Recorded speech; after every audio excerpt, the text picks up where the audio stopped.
walking. We're out here in the wild, in the forest. My favorite thing.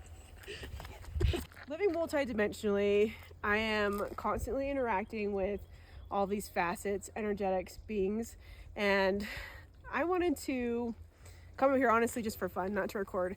But if something wants to catch my attention and wants to be in a co-creation with me, then I'll always stop and give it its presence that it needs. So forests are so important to me, not just because they're alive, there's lots of flows, lots of flow, but the trees have so much to say. And this tree right here stopped me, so we're gonna give it a little bit of a check. That big one right there. So ever since I was little and I talked to the trees, and they were like my best friends. They have been all the way through till now. Now it's very much, is this snow? Now we're snowing.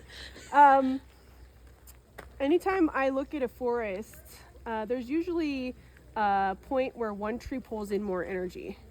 And as I was walking up here, this tree caught my attention, and it was a really big gut pull. And I looked over, and she's pulling lots of energies from all of these trees right here. And I usually call them the mama trees. And there's multiple in the forest, but there's always a mother tree that looks after all of the other trees in the space. And so giving her some time and attention, she honestly just wanted to say to come up on here with me multidimensionally and show that trees live in communities just like we do. They love each other just as much. They love to be around each other. They love to talk to each other.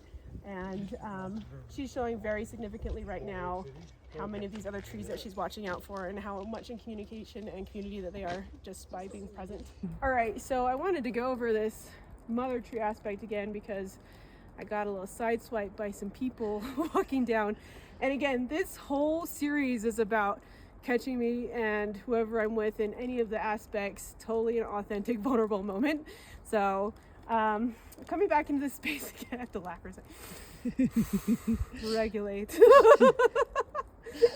To talk about the mother tree systems. And I really wanted to bring this up because you might find yourself as you're out and about in spaces like this, traversing and chatting with the trees or feeling into the energy, that you find one that is very prominent.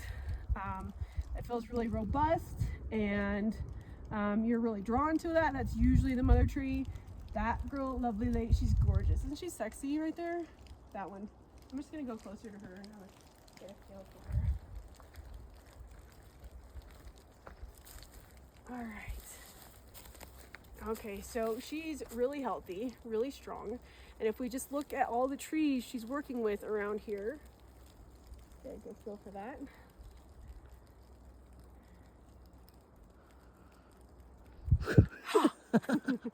Now I found as when I spent, I'm like, hold on, words. Sometimes I go very nonverbal in these spaces, so this can be a challenging for me, which is why I'm also bringing it out to everybody. When I was really deep in a lot of processes and my own healing work, I spent years out in the forests on my own, traversing these spaces. And the mother trees are what would be so comforting to me when I was in a process. They would call me to them, I would sleep near them, and they showed me all kinds of beautiful things about how they decided to be the mama tree. Sometimes not always like from their small growth. Sometimes the trees around them ask them to be because they've got either a certain energetic potency that resonates with everybody, or they choose to be. Now this one in particular was asked to be, and if I look at the entirety of her energetics and I go a little bit past that multidimensionally, she's showing me a lot of pictures here.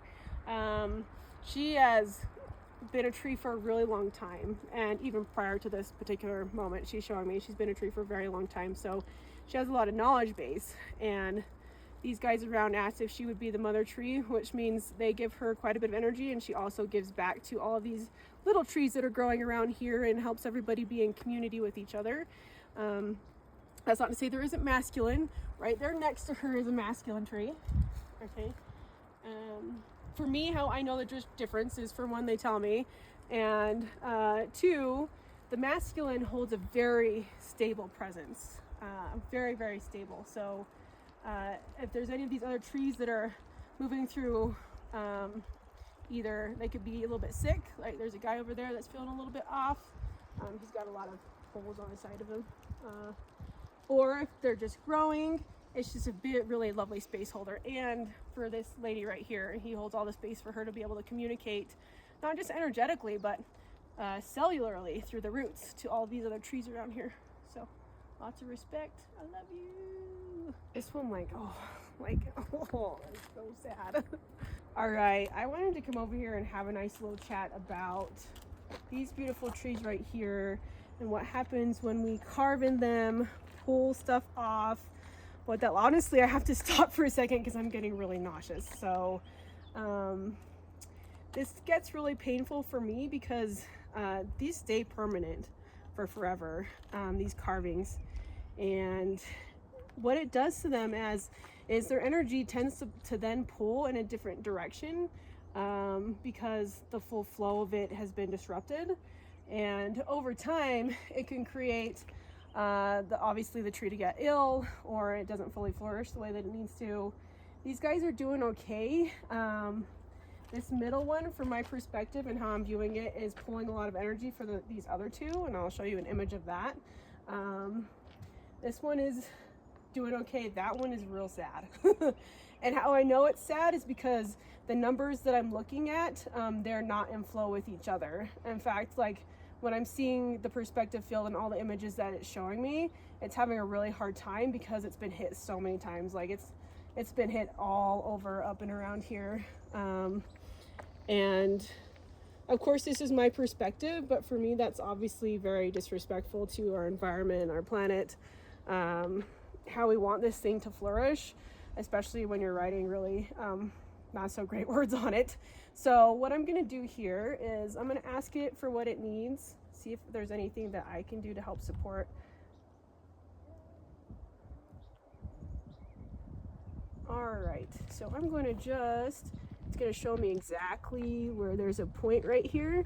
So the natural flow in the center of this right here is off, meaning the energy coming through there, the water, all of its nutrient system is coming up this side right here, and it's not flowing down this side. So I'm just going to kind of tap into that a little bit energetically and start to shift the numbers.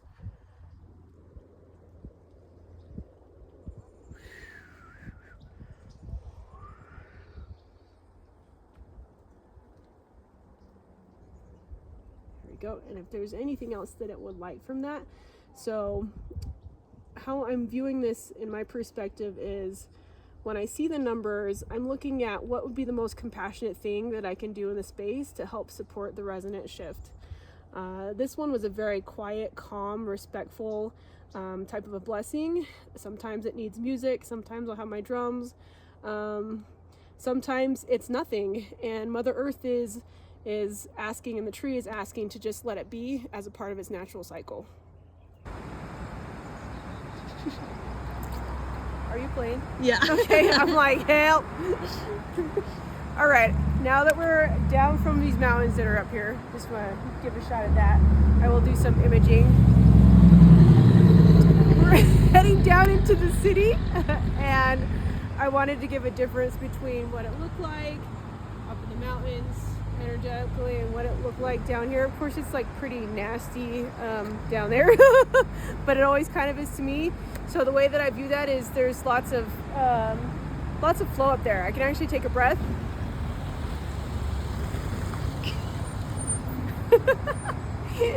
And down there it's kind of cut off because the power lines are taking oh my god, help me. Help me.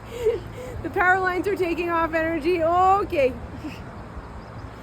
We can see how that actually is not great down there. So you can see it, then I'm not going to express it.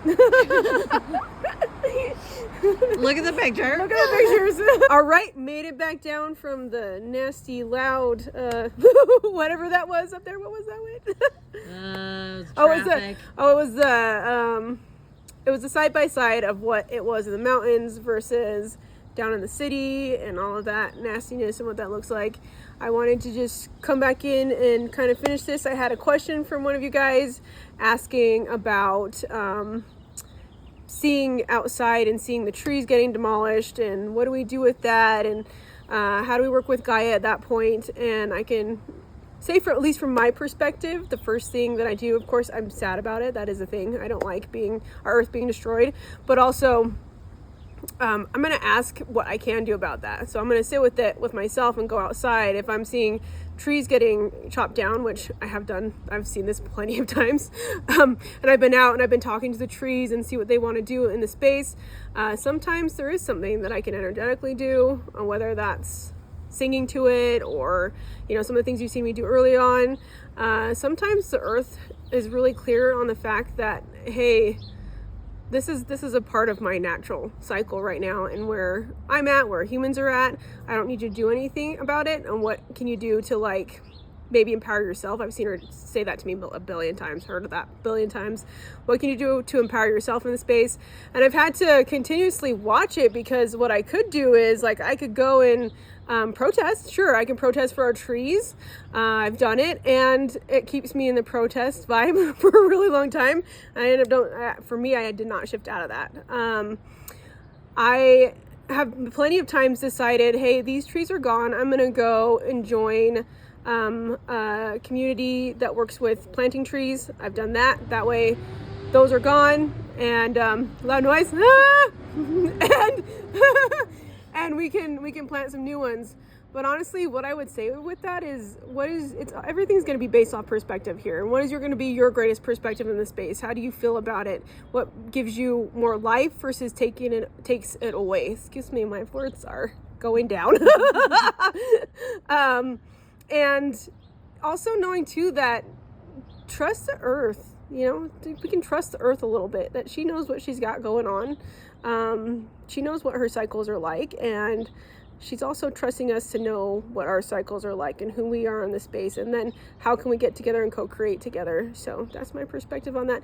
Everybody, I love you so much. I hope you have enjoyed this. I hope you get outside and feel a little bit more connected to your surroundings and see what it feels like in your physical body. And I will talk to you later on Living Multidimensionally.